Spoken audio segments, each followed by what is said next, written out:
Tonight, history on Capitol Hill. The second impeachment trial of Donald Trump now underway.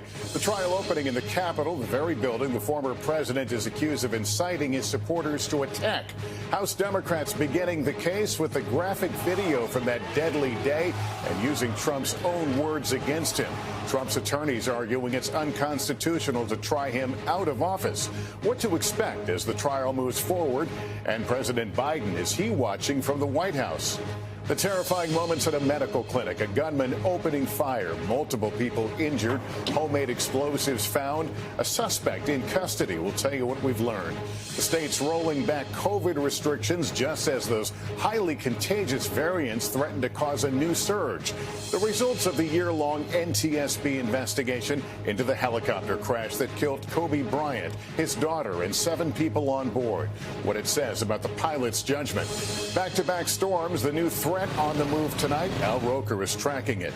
Our series, The Price You Pay, Your Taxes. If you've worked from home during this pandemic, you may be in for some unwanted surprises. This is NBC Nightly News with Lester Holt.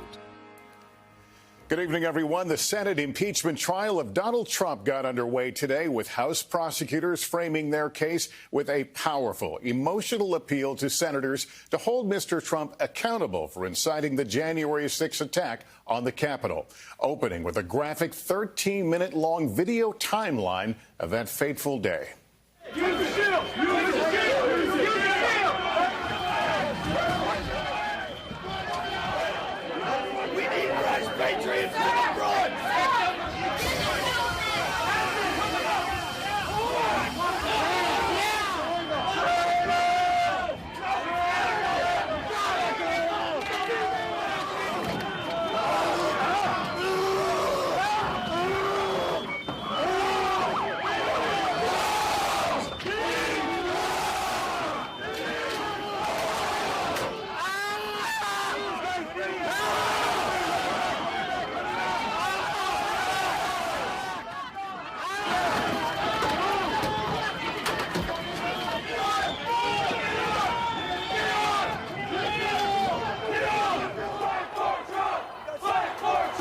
Chilling and absolutely disturbing montage of the insurrection. Tonight on a key vote, the Senate has just rejected the argument by Trump's lawyers that it is unconstitutional to try a former president.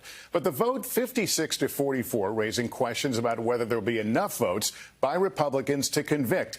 And it's where we begin tonight with Peter Alexander. Tonight, House Democrats inside the Capitol taking the same steps the rioters did 1 month ago, this time not to seize control, but to make their case for conviction against Donald Trump. The Senate will convene as a court of impeachment. Making history, this the second trial of Mr. Trump, the first ever against a former president. Our case is based on cold, hard facts. Democrats opening with a graphic 13-minute video montage reliving the horrors of January 6th. And if you don't fight like hell, you're not going to have a country anymore. Mixing in the words of Mr. Trump with clips from the crowd, supporters calling out his name. We're outnumbered. There's a billion of us out there, and we are listening to Trump. Rioters storming the Capitol, an officer firing a gunshot into the mob as people ransack the Senate chamber. That's a high crime and misdemeanor. If that's not an impeachable offense, then there is no such thing. Today, a clash over constitutionality. Democrats insisting a president must be held accountable for actions while in office, even if a trial happens after they've left. There is no January exception to the impeachment power. That presidents can't commit grave offenses in their final days and escape any congressional response. A presentation at times emotional from those who lived it. Congressman Jamie Raskin recalling his daughter's fear that day. And you know what she said? She said, "Dad, I don't want to come back to the Capitol."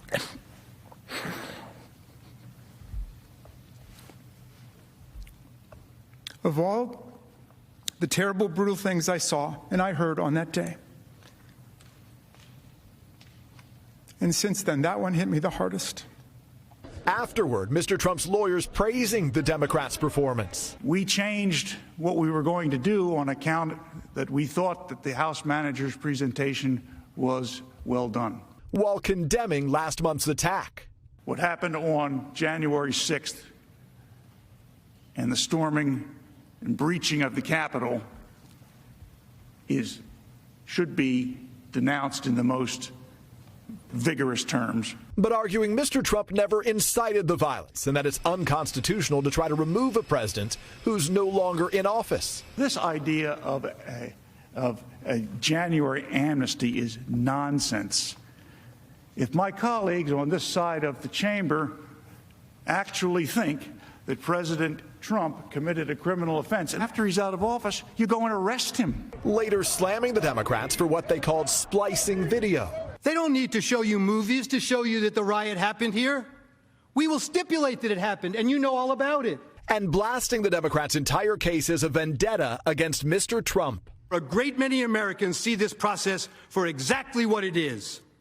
A chance by a group of partisan politicians seeking to eliminate Donald Trump from the American political scene and seeking to disenfranchise 74 million plus American voters.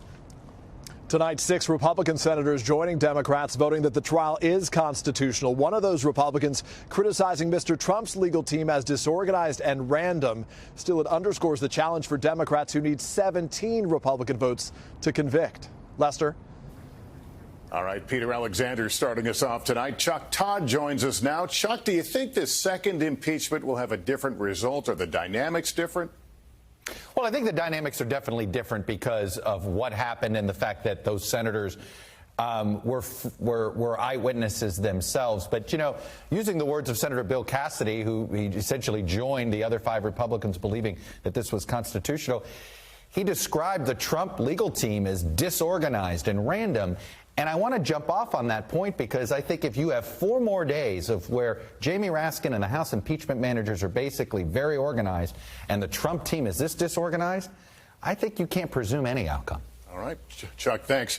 For his part, President Biden is steering clear of the trial. Kristen Welker joins us. Kristen, you asked the White House about that today. What did you hear?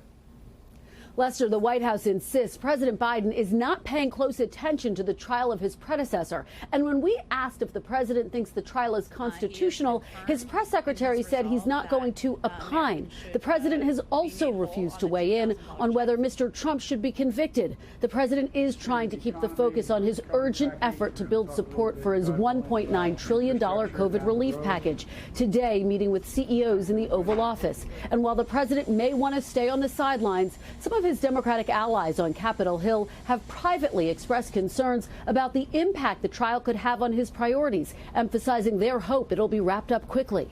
Lester? Kristen Welker at the White House, thanks. And we wanted to know what Americans are thinking about this second trial of Donald Trump. Morgan Chesky spoke with some.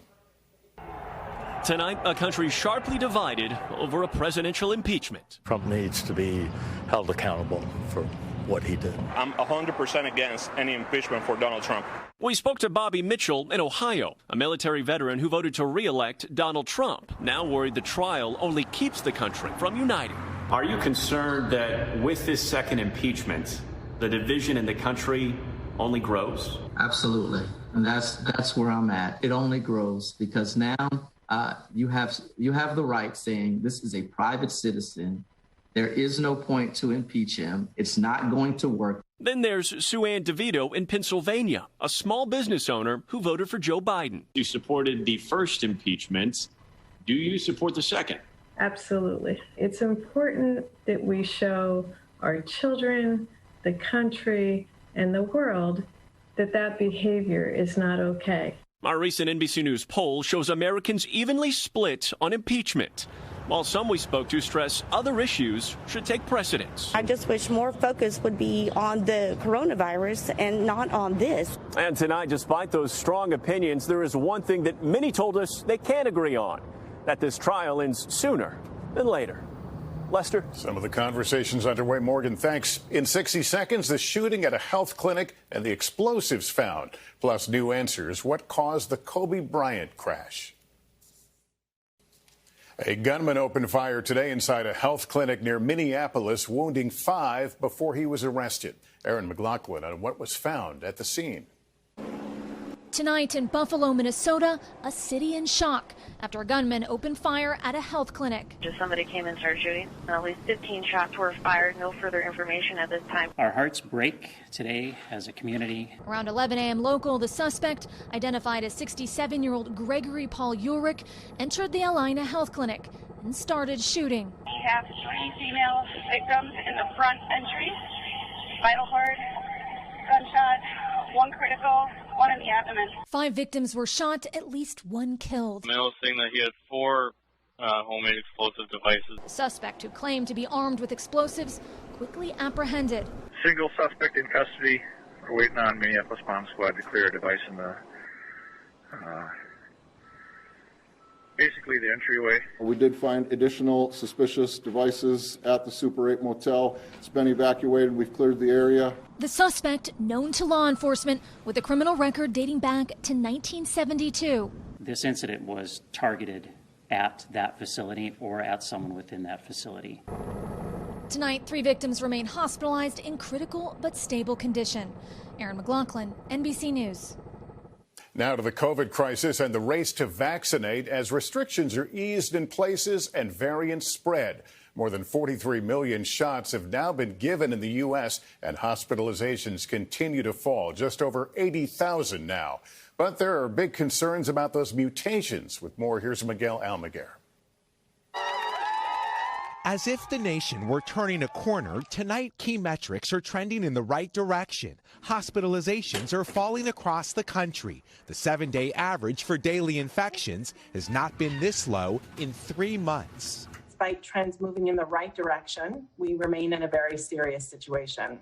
Among the most dangerous threats, the proliferation of virus variants. Today, some 700 cases, strains from 3 countries, are just the tip of the iceberg in the U.S. And while some variants appear to be more contagious and perhaps deadlier, at the very same time, we're so excited. States like New York, Colorado, and California are among the many lifting restrictions. Iowa's governor just eliminated the state's face mask mandate, defying what some call basic science. Because of the mutations, top doctors say now is the time not to travel, not to gather in groups, and to come to a facility like this one to get vaccinated. But that, too, remains part of the problem. A little poke in your arm, ready? Most Americans still can't get a vaccine, and some don't want one.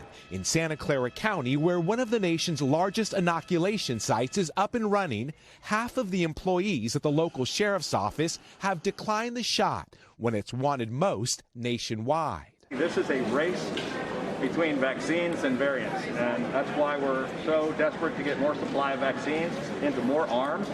Tonight, the numbers are improving, but the threat is far from over. Miguel Almaguer, NBC News. More than a year after the helicopter crash that killed NBA legend Kobe Bryant, his 13-year-old daughter, and 7 others, the NTSB has ruled on the cause, focusing heavily on the pilot's actions. Here's Tom Costello. The photos taken just before last year's crash show the low-hanging clouds and the helicopter disappearing into the cloud bank. Pilot Ara Zabayan was not authorized to fly in clouds and radioed he was flying under visual flight rules. Helicopter 2 Echo X-ray with you for the special VFR transition. Zabayan thought he was climbing to get out of the clouds. Instead, he banked the chopper hard to the left, descending and crashing into the hillside. Today, the NTSB concluded Zabayan became spatially disoriented in the clouds, where literally the pilot may not know which way is up or down, whether he or she is leaning left or right. The NTSB says the pilot likely felt self-induced pressure to get Kobe Bryant, his daughter Gianna, and 6 others to a basketball tournament. The NTSB also found Island Express Helicopters, the operator, had inadequate safety procedures and oversight. The company had no comment today. 2 weeks ago, Kobe Bryant's widow posted on Instagram, "I will never understand how and why this tragedy could have happened to such beautiful, kind, and amazing human beings." Tom Costello, NBC News, Washington. There is word tonight the Kansas City Chiefs have placed assistant coach Britt Reed on administrative leave after a car crash left a 5-year-old girl fighting for her life. Police have also issued a search warrant for Reed's phone. Police say Reed, the son of head coach Andy Reid, told them he had 2 to 3 drinks before the crash that left Ariel Young with a severe brain injury. It happened days before the Chiefs played in the Super Bowl. A winter storm is on the move across the eastern half of the country. Al Roker is here. Al, what are you watching? Lester, 16 million people are under winter weather alerts from Texas all the way to West Virginia.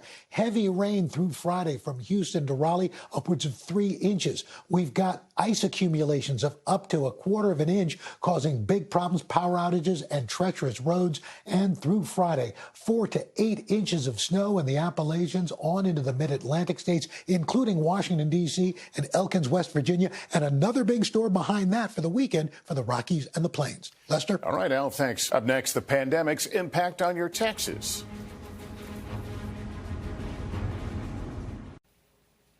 We're back now with the price you pay and our special series on your taxes. After a year of upheaval, what you need to know before filing. Here's Stephanie Rule.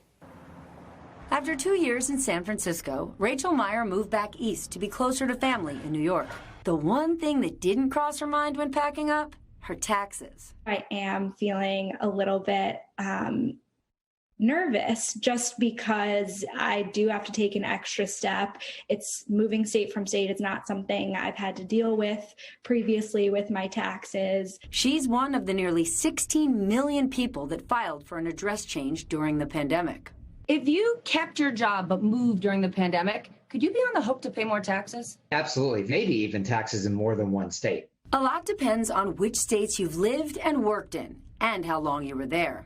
24 states expect you to pay if you've worked there as a non-resident, even for a day. In 7 states, owing is based on wages, though some are making exceptions during the pandemic, and others have agreements about living in one state and working in another. And what about your home office? Unfortunately, as an employee, you cannot get a tax deduction for the items that you're using. The bottom line, if your home became your office or you moved to a new state, think about hiring an accountant this year, a cost that may end up saving you a lot in the long run. Stephanie Rule, NBC News, New York. And up next for us, as we observe Black History Month, I speak with a change maker about charting Black achievement and progress. Never again. Finally on this and every Black History Month, the question is asked, just how far has the needle moved toward Black equality? Tonight I put that question to one of this country's foremost voices on racial justice. Black achievement is etched in the faces of African Americans who have ascended to ever greater heights in society. We often look at that as a measure of African American progress. Should we?